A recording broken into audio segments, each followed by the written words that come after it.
Hello everybody, welcome back to another video with Lim Reviews. So as you can see here today, we have the Poco F3 and the Realme GT, and I'm going to pit them head to head because they're both like the value champ in their respective categories right here. So on one hand here, the Poco F3 comes with a very strong processor, but the Realme GT does come with the top flagship Snapdragon 888. So we're going to find out in this video which device is better for you and which should you spend your hard-earned money on.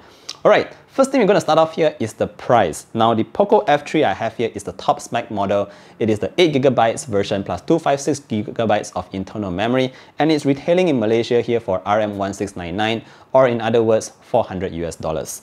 Now the Realme GT on the other hand here is slightly more expensive. I got this here in Malaysia for 2099, and that's equivalent to about $500 US. So in between both devices here, it is $100 US difference.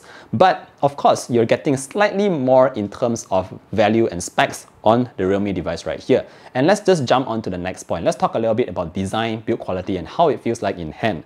So let me just pick up the Poco F3 right here. Now this Poco device, I've covered it on my channel numerous times now, and it's one of the most popular devices that I've seen you guys excited about. So my device here is the blue version, and as you can see at the back here, we have this really kind of metallic feel on the back here.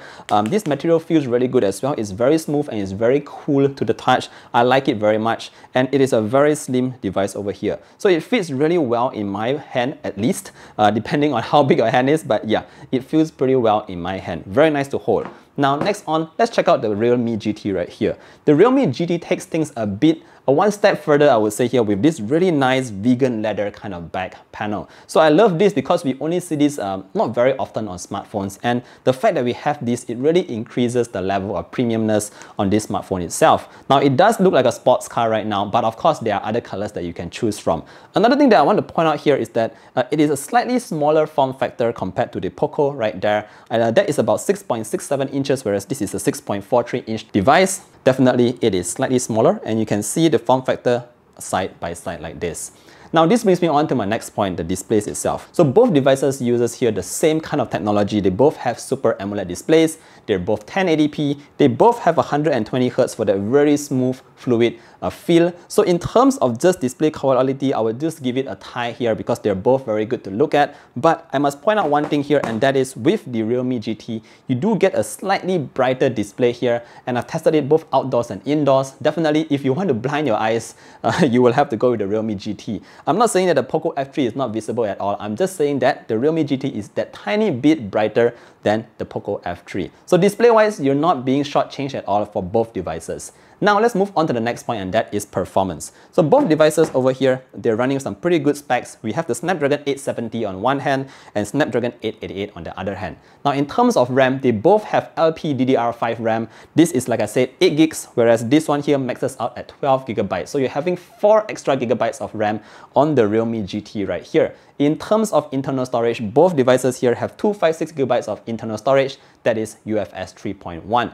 Now, based on day-to-day use, I would say that performance-wise, both devices are actually very similar, and you don't feel any difference at all in just like, browsing a social media, Facebook, Instagram, YouTube, and all that. Everything launches up very fast. You won't find a noticeable difference in both devices. However, if you like to game a lot, and you can see here, I actually had quite a lot of games installed on my Realme GT over here, and that is because it offers just a tiny bit better experience in terms of the gaming. And what I mean by that is just slightly smoother and better graphics on the Realme GT right here. So that's just for you if you are a gamer. Otherwise, everything is very much similar. Now for those of you who like to check out benchmarks, yes, I did do a benchmark test, and let me show it to you very quickly. So let's just turn on a Geekbench right here and Geekbench right there, and here we go. We have the results.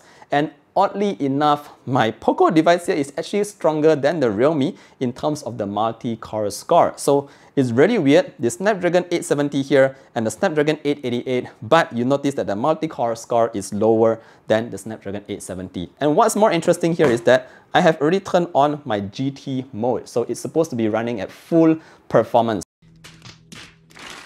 But yeah, that's just in terms of the benchmark scores.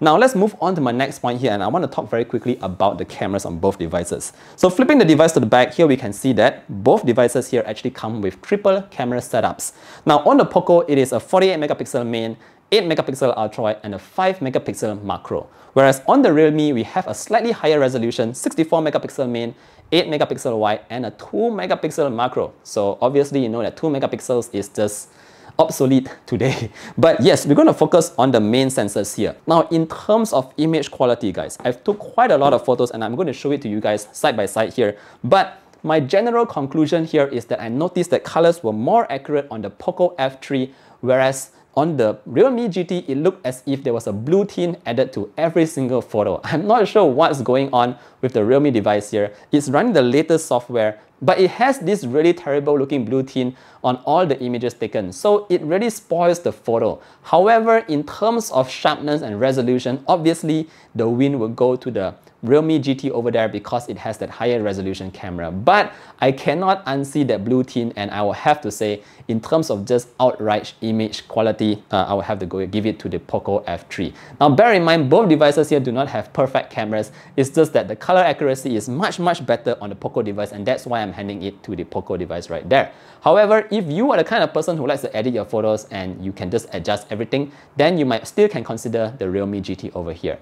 Now, last but not least, let's talk a little bit about the batteries in these guys right here. Because what is performance without the proper battery? And again, it's very similar here. We have 4520 mAh on the Poco and 4500 mAh on the Realme. So in this case, it really boils down to how fast the charging speeds are. And this is where they are really different here. So the Poco on one hand has 33 watt fast charge, whereas the Realme here has 65 fast charge. So obviously you can see here that the charging speeds is double on the Realme, and it is very similar in terms of real world charging situations. Now for the Poco device here, it goes from 0 to 100% in about slightly more than 50 minutes. But for the Realme right here, guys, it takes only slightly more than 30 minutes to get from 0 to 100%. So if you're the kind of person who always running late, forget to charge your phone, yeah, you'll definitely enjoy the fast charging speeds on the Realme GT right here.